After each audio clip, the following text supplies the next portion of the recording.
Hey everyone, and welcome back to chapter 16 of our book club. Um, Before we get into the chapter, a quick recap of chapter 15. We're in the library, the Herman W. Black Memorial Library, and it looks like we're hanging out with Miss Franny a little bit. Kind of worried about Miss Franny. It was only about a paragraph or so long. They talk about her having a fit. Um, so I wonder what's going on with her. I wonder if Opal maybe should tell someone about that, if something's going on with her health. Maybe a little bit about Miss Franny there. I'm a little bit worried about her. But they don't talk too much about it, just that she has them. So we'll have to keep an ear out for Miss Franny there. Um, and then it goes into talking about how WinnDixie is with Miss Franny when that happens. And how Opal's used it to kind of comfort her during those thunderstorms. Um, but in it, she wants Miss Franny to kind of give her a good story. She told Gloria, because since her eyes aren't very good, she's not able to read, so she wants to tell her a good story, read her a book out loud. And then, of course, Miss Franny gets into talking about her own stuff, and then wants to tell us a story about her uncle Litmus. Uncle, not uncle. Sorry, her great grandfather. Where that came from, Litmus, who was in the Civil War. And if you don't know, the Civil War was the war in America between the North half and the South half to abolish slavery amongst many other things. And the North won. It's a good a bunch of great things started after the Civil War. But it was a terrible, terrible war. Didn't see too many vocabulary words to pull out, really, other than Civil War, if we didn't know what that was. Um, a word I thought, though, we could use in our writing was this word, dramatic. When Amanda Wilkerson came in at the end of chapter 15, and Miss Franny asked if she wanted to hear her story, she said she sighed dramatically. So when you're dramatic, it's a character trait you can give someone. So that's something that Amanda Wilkerson apparently is dramatic. And I think when we write stories, a lot of the ones I'm hearing, we usually have a character that is like this. And usually they're fun characters to write and to put into our stories. So think about that if you're making a fun narrative. Think about making a character that might be dramatic. I think sometimes we can all be a bit dramatic. And if I didn't define this, guys, I think I'm just sitting here talking about it. Being dramatic means being over the top. Um, if something happens, you may be overly excited about it. You may be overly upset about it. You're going to be dramatic. You're going to be a bit dramatic. And the word dramatic comes from the word drama. Here, sorry if I can see. Drama. Um, and you can be in drama as kind of a class, and you have to usually be pretty dramatic to be in drama. Um, so that was the only real word I thought maybe we could pull out, add to our writing. But the other thing that we need to know in order to get into chapter 16 would be the Civil War, because that's about to be, I think, what we're going to hear here is the story from Miss Franny Block about her great grandfather, Litmus. Litmus W. Block was just a boy when the firing on Fort Sumter occurred. Miss Franny Block said as she started in on her story. Fort Sumter, I said. It was the firing on Fort Sumter that started the war, said Amanda. Okay, I shrugged. Well, Litmus was 14 years old. He was strong and big, but he was still just a boy.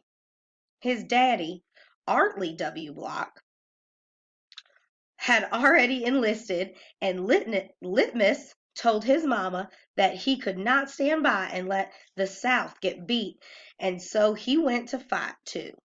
Miss Franny looked around the library, and then she whispered, Men and boys always want to fight. They are always looking for a reason to go to war. It's the saddest thing. They have this abiding notion that war is fun, and no history lesson will convince them differently. Anyway, Litmus went and enlisted. He lied about his age. Yes, ma'am. Like I said, he was a big boy. And the army took him. And Litmus went off to war just like that. Left behind his mother and 3 sisters, he went off to be a hero. But he soon found out the truth. Miss Franny closed her eyes and shook her head. What truth? I asked. Why, that war is hell, Miss Franny said, with her eyes still closed. Pure hell. Hell is a curse word, said Amanda. I stole a look at her. Her face was pinched up, even more than usual. War, said Miss Franny, with her eyes still closed, should be a curse word, too. She shook her head and opened her eyes. She pointed at me and then pointed at Amanda. You, neither of you can even imagine. No, ma'am, Amanda and me said exactly at the same time. We looked real quick at each other and then back at Miss Franny. You cannot imagine. Litmus was hungry all the time, and he was covered with all manner of vermin, fleas, and lice.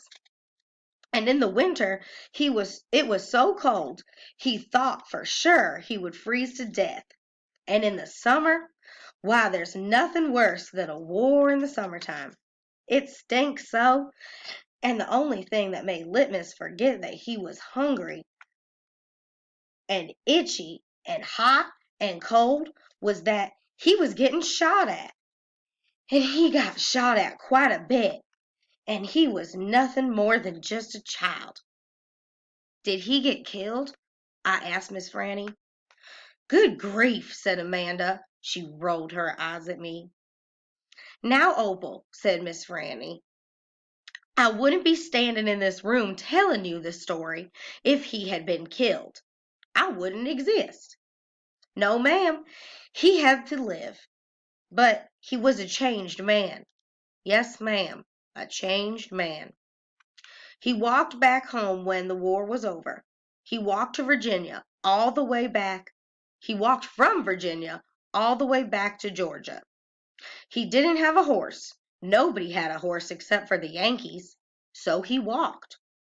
And when he got home, there was no one there. Where was it? I asked. I didn't care if Amanda thought I was stupid. I wanted to know. Why, Miss Franny shouted so loud that WinnDixie and Amanda Wilkerson and me all jumped.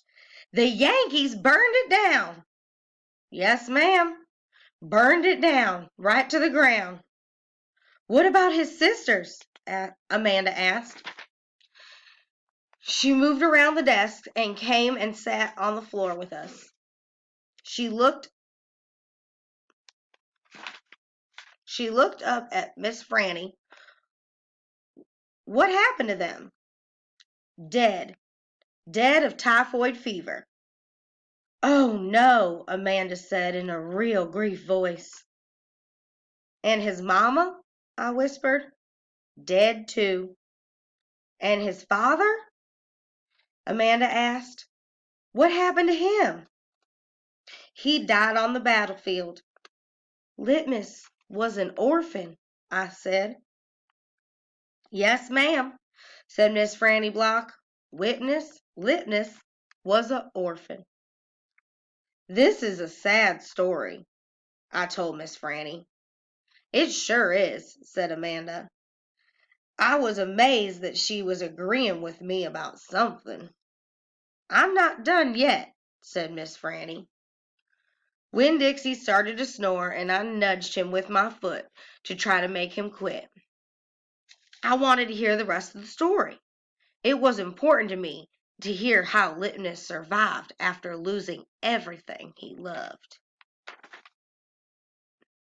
Chapter 17. All right, so that was it, guys, for that. It sounds like our story with Litmus. Sorry, I kept messing up his name. I'm going to have to practice that. It's a little strange to me. Litmus is going to continue. So in the war, he lost pretty much everything.